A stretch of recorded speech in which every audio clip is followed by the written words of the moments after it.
The Whine and Cheese Show is a Metaverse and NFT discussion and interview series brought to you by Metaverse Ventures Entertainment and host BEN68 and Morecheeese. Warning: the information and opinions within are solely the views of the individuals involved and contains content not suitable for anyone. One is a wanker, one's slinging stunts, one's from Australia, one's from the Bronx. Snack size. FC Porto has entered the Metaverse with their Upland deal. What was your take on this, Cheese? I don't think I've picked your brain about all this. Personally, I don't follow soccer or football, but I'm excited for it. It's something new. It's something people have been asking for. A lot of the stuff that we have in Upland is very kind of USA oriented, and it's nice to kind of have something now that will have the attention of everybody. I'm not sure how they're going to do it. I would like more information about that. So FC Porto has agreed to enter a deal with Upland. Are they an official kind of soccer company, or is it going to be like another NFLPA sort of thing? It's a bit of a weird one, this, because it is, by all accounts, they're going to release the city as well. Like, it's going to be Porto City is going to be up for grabs. And what does it say here on the Wikipedia's? Porto is the second largest city in Portugal. So, and it has a population of, the metropolitan area has a population of 1.7 million people. But I think that I looked down in the demographics part and it's only like 200,000 or something. I clicked on it before. 250,000, something like that. So it's pretty small. Like 250,000 is the city I'm in, like in the 80s. That's like a third the size.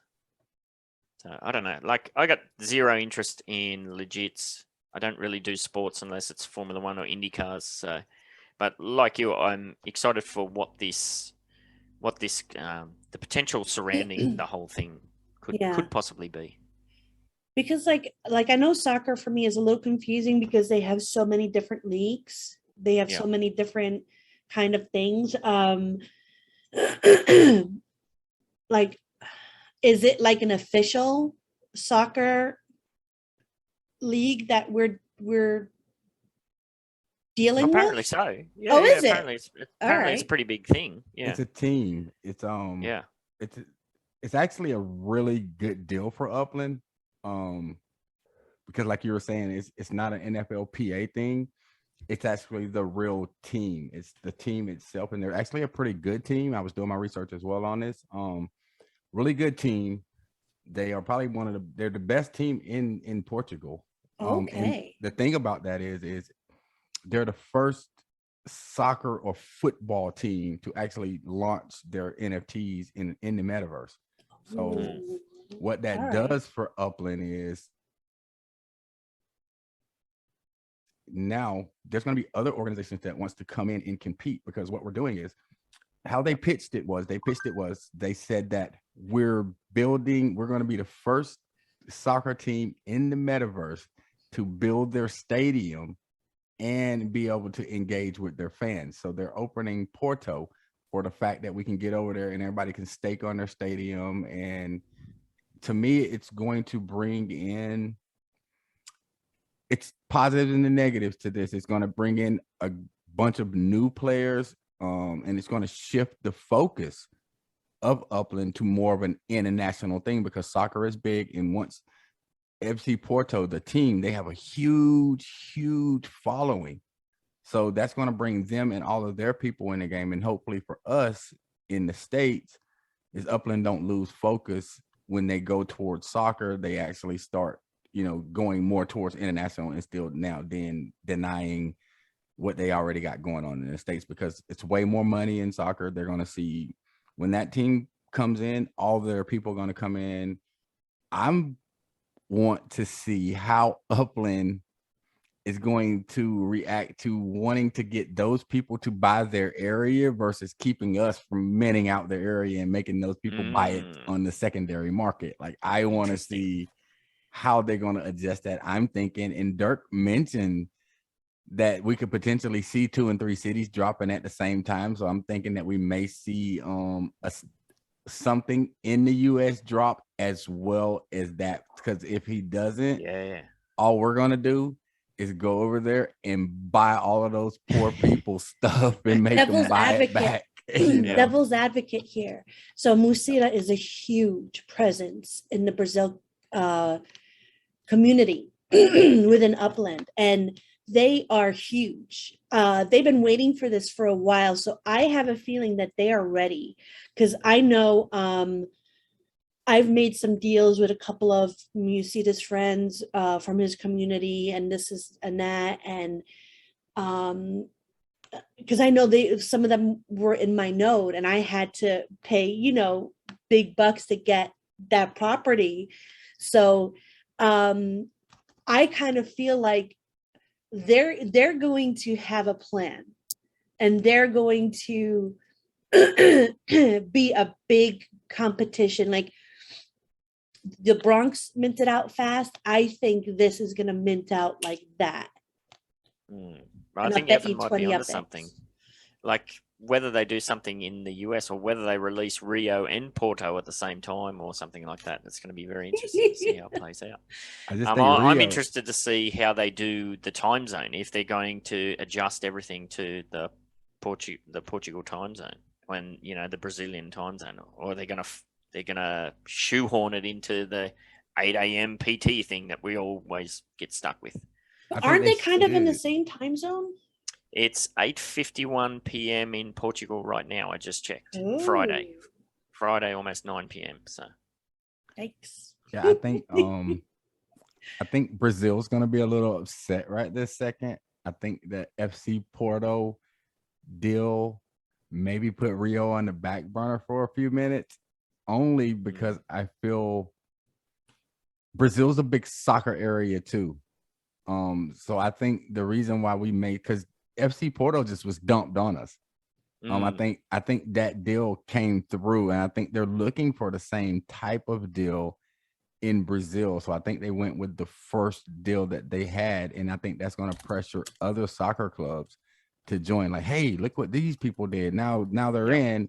Now I think since they already had that one on the table, I think they went on and went with that one and gave us FC Porto. And now I think that'll put somebody in Brazil to say, hey, we need to put a soccer team in this, because they was pushing soccer when they pushed Rio. He was always about soccer. So soccer was very important to Dirk. And that's why we have to look at that deal was on the table. It was made. Let's get that one out. And now let's see what happens after that. My thing is just, how do you keep all of the older players plus all of the newer players in the States from going over there and swooping? Because these people aren't really going to know how to mint. They're not going to know how to do any of these things. I don't know. Have you seen any of Morecheese's videos? We're talking about the people in FC Porto in Portugal. Yeah. So, it's all the Portuguese speaking community, which is tied up with the Brazilians. So, and he's won Player of the Year. So he has a lot of fans. But then they're going to mint out those people's stuff. And then what are those people are going to have to mint? You see what I mean? And it's like, I think it's going to be a lot of get your uncles, your cousins, your this, that, and the other thing. And they can control it in a way a little bit via the FSA system, which I hate. But yeah, that's probably going to be a lower tier city. Hopefully, and that'll give most of the new players the chance to actually get something, because I'm looking at it like, all that low tier or high tier, sorry. All that coastline's gonna be gone, man. They're gonna eat that stuff up, man. The people ain't gonna have nothing to buy, man. It's gonna be crazy. I'll be an American there swooping. Yeah. or they do it like Las Vegas, where they only open up a tiny section of it first.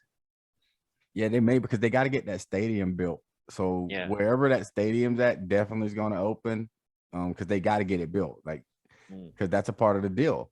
They marketed that. They were like, we're building this stadium, and we're the first team to come in the metaverse to build our stadium. So that's a heavy marketing point, because they put it in the article. So wherever that stadium's at, it's definitely opening. Well, I think no matter what, it's a killer step in the right direction. And Cheese and I on this show are always talking about snowballs, and this is just yet another snowball that, you know, Upland's put on the mountain. So very excited to see where this goes, even though, like, I certainly won't be buying any soccer legits myself, but No, me either. Yeah. But I still think I think it's going to take Upland to a different place. I really do. I mean, because I think they had to get into soccer. They have a lot of international players. Ben, you're from Australia, so you're international yourself, and I think that they have to. They had to do that route. I'm supporting of it. You know, because I think anything that's positive to help the game grow is a positive step in the right direction. Absolutely. Anything to add, Cheese? Nope. Nope. You just got I a was big the smile on first. your I was the face. first and the fastest. Nice. So you guys just pretty much repeated everything I said. Empire samurai, riding on the dingo, flying through the sky. Cheese in the house, get off the drive. Hit you with the hairbrush, hit you with the knife. Evil Empire samurai, riding on the dingo, flying through the sky. Hit you with the knife, flying through the sky. Evil Empire samurai, riding on the dingo, flying through the sky. Cheese in the house, get off the drive. Hit you with the hairbrush, hit you with the knife. Evil Empire samurai, riding on the dingo, flying through the sky. Hit you with the knife, flying through the sky.